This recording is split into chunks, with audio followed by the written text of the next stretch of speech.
Hello students, आज हम ME302 process in manufacturing subject में यूनिट 3 न्यूअर मशीनिंग प्रोसेस का मैकेनिकल प्रोसेस में अल्ट्रासोनिक मशीनिंग टॉपिक को डिस्कस करेंगे। जो अल्ट्रासोनिक वर्ड है वो ये डिफ़ाइन करता है कि एक ऐसी वाइब्रेटिंग वेव जिसकी जो फ्रिक्वेंसी होती है वो ह्यूमन ईयर की सुनने की लिमिट की अपर फ्रिक्वेंसी से ज़्यादा होती है, उस वेव को हम अल्ट्रासोनिक वेव कहते हैं। जनरली जिसे 16 हर्ट्ज़ के ऊपर माना जाए। कोई भी किसी भी तरह की एनर्जी जो हमारे पास में है उसे कन्वर्ट करना इलेक्ट्रॉनिक वेव्स के अंदर, उसके लिए जो भी हम डिवाइस यूज़ करते हैं उसे हम अल्ट्रासोनिक ट्रांसड्यूसर कहते हैं। हमारे पास में जो इलेक्ट्रिकल एनर्जी है उसको हम मैकेनिकल वाइब्रेशंस में कन्वर्ट करते हैं। उसके लिए हम पीजियो इलेक्ट्रिक इफ़ेक्ट जो कि नेचुरल या सिंथेटिक क्रिस्टल्स के अंदर यूज़ करें, या फिर मैग्नेटो स्ट्रिक्शन इफ़ेक्ट यूज़ करते हैं कुछ मेटल्स में। उसकी मदद से हम इलेक्ट्रिकल एनर्जी को मैकेनिकल वाइब्रेशंस में कन्वर्ट करते हैं। मैग्नेटो स्ट्रिक्शन क्या होता है? इसमें ये होता है कि कुछ फेरोमैग्नेटिक मटेरियल्स होते हैं, जब उन्हें अल्टरनेटिंग मैग्नेटिक फील्ड में के आसपास से गुजारा जाता है तो उसकी डायमेंशंस के अंदर चेंज होते हैं और उसकी वजह से वाइब्रेशंस होती हैं। यहाँ हम डायग्राम देखें, हम लेफ़्ट साइड से देख रहे हैं, टॉप लेफ़्ट साइड से। यहाँ पे हमने लीड्स दी है फ्रॉम ऑसिलेटर एंड एम्पलीफायर। ये जो लीड्स हैं एक ट्रांसड्यूसर से कनेक्टेड है। ट्रांसड्यूसर एक मैग्नेटोस्ट्रिक्टिव मटेरियल का बना हुआ है। ट्रांसड्यूसर का जो बॉटम है एक कॉनिकल शेप के पार्ट से अटैच्ड है। इसे हम एग्जैक्टली इसको आगे टर्मिनोलॉजीज़ को और डिटेल में डिस्कस करेंगे। बीच के पार्ट के बाद में आप देखेंगे कि जो बीच का पार्ट है उसी के अंदर बॉटम पोर्शन में आपने टूल लगा रखा है। नीचे की तरफ देखेंगे तो एक बहुत बड़ा बाथ है जिसके अंदर एब्रेसिव स्लरी है। उसके अंदर एक फिक्सर लगा हुआ है। उस फिक्सर के ऊपर हमने अपने वर्क पीस को माउंट किया हुआ है। अब ये एब्रेसिव स्लरी है, उस एब्रेसिव स्लरी को मोशन देने के लिए यहाँ एक पंप लगा हुआ है और एक पर्टिकुलर टेम्परेचर मेंटेन करने के लिए उसको रेफ्रिजरेशन सिस्टम से मूव करते हैं। अब हम इसको और डिटेल में देखते हैं। अल्ट्रासोनिक मशीनिंग के अंदर जो टूल होता है वो लॉन्गिट्यूडनल वाइब्रेट करता है 20 से 30 किलो हर्ट्ज़ के एम्पलीट्यूड पर वाइब्रेट करता है ऑन 22 किलो और 30 किलो हर्ट्ज़ पर, और उसकी जो एम्पलीट्यूड होती है वो 0.01 से 0.06 mm की होती है, जिसमें कि हम उसको लाइटली फोर्स से प्रेस करके रखते हैं वर्क सरफेस के अंदर। जैसे जैसे टूल वाइब्रेट करता है एक स्पेसिफिक फ्रिक्वेंसी पर, हम एब्रेसिव स्लरी, जो कि स्लरी क्या होती है, एब्रेसिव ग्रेन्स और वाटर का एक डेफिनेट प्रोपोर्शन के अंदर मिक्सचर, जिसे कि हम एक प्रेशर से टूल और वर्कपीस के बीच की जो सरफेस है उस इंटरफेस में से मूव कराते हैं। यहाँ पे हम उसको एक पर्टिकुलर प्रेशर से मूव कराते हैं।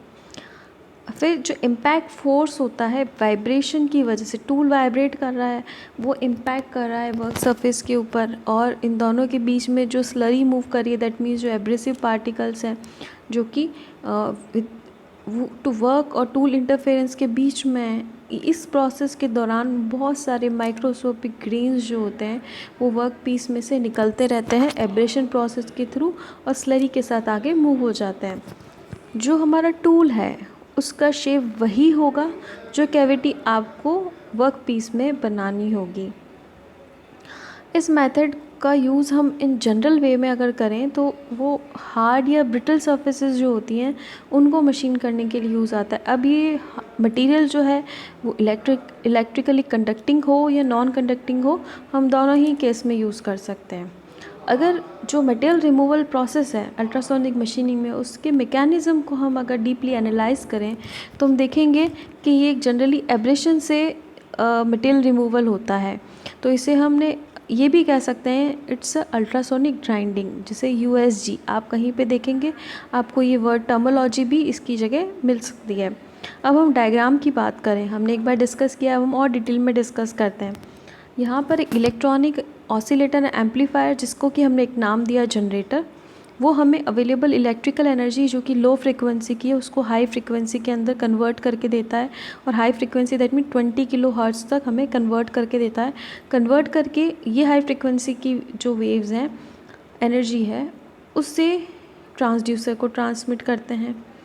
ट्रांसड्यूसर मैग्नेटोस्ट्रिक्शन प्रिंसिपल के ऊपर ऑपरेट होता है। यहाँ पर जब हम उसे हाई फ्रिक्वेंसी की पावर सप्लाई देते हैं तो वो एक्टिव होता है, और मैग्नेटोस्ट्रिक्टिव मटेरियल है वो अपने डायमेंशनल चेंजेस करता है, और उसकी वजह से उसमें लॉन्गिट्यूडनल वाइब्रेटरी मोशन क्रिएट होता है जो कि टूल तक ट्रांसमिट होता है। लेकिन जिस एम्पलीट्यूड का वाइब्रेशन यहाँ पर कटिंग प्रोसेस के अंदर हमें जो चाहिए और यहाँ पे जो क्रिएट हो रहा है वो मैच नहीं करता। मतलब यहाँ पे आपने इस मैग्नेटोस्ट्रिक्टिव मटेरियल के अंदर जो फेरोमैग्नेटिक प्रॉपर्टीज़ है उसकी जैसे डायमेंशनल चेंज हुआ और वाइब्रेशंस क्रिएट हुई, तो ये जो वाइब्रेशंस हैं इसका एम्पलीट्यूड सफिशिएंट नहीं है कटिंग प्रोसेस के लिए। उसके लिए हम यहाँ पर एक मैकेनिकल फोकसिंग डिवाइस यूज़ करते हैं जो कि हमें इन बिटवीन यूज़ करते हैं, जिसमें कि वो हमें इंटेंस वाइब्रेशन प्रोवाइड कराता है उस एम्पलीट्यूड की जो कि हमें कटिंग प्रोसेस के लिए चाहिए टूल एंड के ऊपर। ये जो मैकेनिकल फोकसिंग डिवाइस है इसको हम कहते हैं वेलोसिटी ट्रांसफॉर्मर।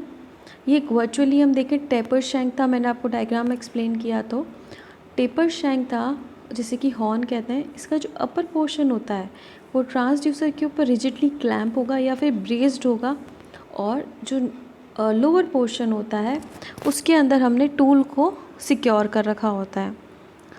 ये सारे जो पार्ट्स होते हैं इंक्लूडिंग इवन टूल, ये सब लो कार्बन और स्टेनलेस स्टील के बने हुए होते हैं, और उसी शेप के बने हुए होते हैं जिस शेप की हमें कैविटी बनानी होती है। साथ के साथ ये पूरी जो हमने सिस्टम देखी है वो एक एज ए इलास्टिक बॉडी की तरह काम करता है, जिसमें कि जो हमारी वाइब्रेशंस है वो टूल के टिप तक ट्रांसमिट हो सकें। हम इस प्रोसेस के दौरान जो एब्रेसिव यूज़ करते हैं वो एल्यूमिनियम ऑक्साइड होता है, सिलिकॉन कार्बाइड, डायमंड डस्ट।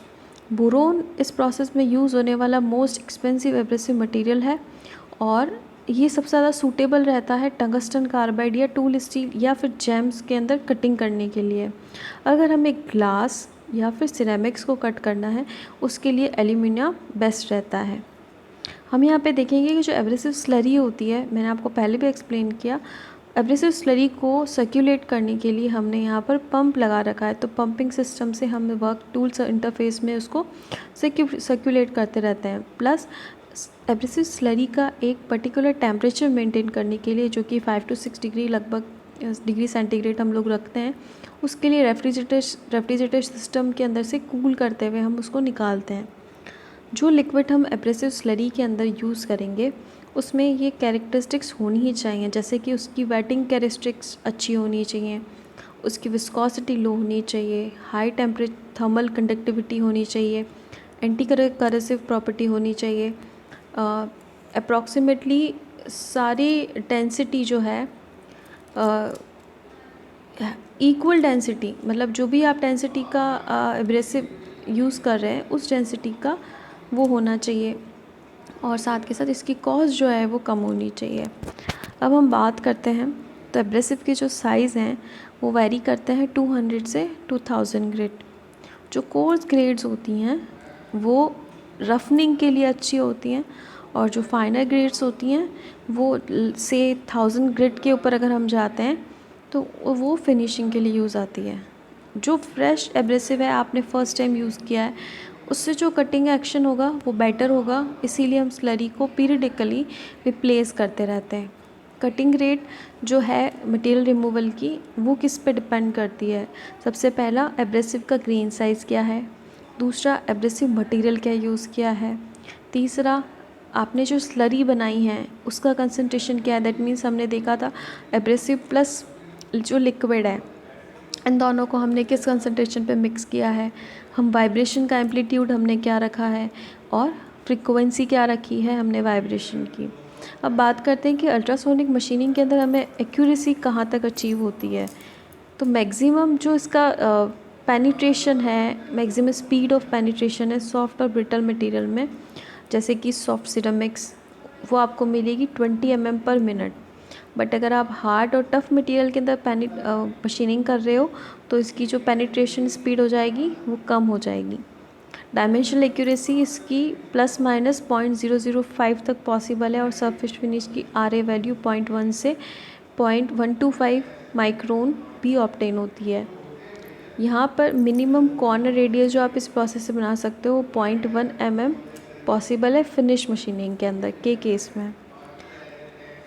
अब हम देखें कि इसकी एप्लीकेशंस कहाँ कहाँ हैं। आप इसमें राउंड होल्स बना सकते हैं और या फिर किसी भी शेप के होल्स बना सकते हैं जिसका कि टूल हम बना सकें, कोई भी दिक्कत नहीं है। आप किसी भी शेप का टूल बना लें, उस शेप का होल आप क्रिएट कर सकते हैं। या किसी भी तरह के मशीनिंग ऑपरेशंस जैसे ड्रिलिंग है, ग्राइंडिंग है, प्रोफाइलिंग है, मिलिंग ऑपरेशन है, वो सारे मटेरियल्स के ऊपर आप इस प्रोसेस के दौरान कर सकते हैं। मशीनिंग ग्लास की, सिरेमिक्स की, टंगस्टन की या फिर हार्ड कार्बाइड, जेम्स, स्टोन्स जैसे कि सिंथेटिक रूबी, इन सब के अंदर मशीनिंग कर सकते हैं। हार्ड मेटल्स या अलॉयज़ के कंपोनेंट्स हैं, उनके अंदर कटिंग करनी हो आपको थ्रेड्स तो आप कर सकते हैं। Tungsten carbide and diamond wire की ड्राइंग, डाइज़ या फिर फॉर्जिंग या एक्सट्रूजन प्रोसेस में जो यूज़ आती है डाइज़, उनको बनाने के लिए इसका बहुत ज़्यादा यूज़ होता है। डेंटिस्ट को एक बहुत इजी प्रोसेस अवेलेबल होता है इसकी वजह से, जिससे कि जब वो टीथ में होल करता है तो without creating any pain dentist हमारे टीथ्स के अंदर होल कर सकते हैं। थैंक यू स्टूडेंट्स, ये है अल्ट्रासोनिक मशीनिंग का टॉपिक यहाँ पे हमने कंप्लीट किया है और फर्दर हम और नेक्स्ट टॉपिक्स को डिस्कस करेंगे। Thank you.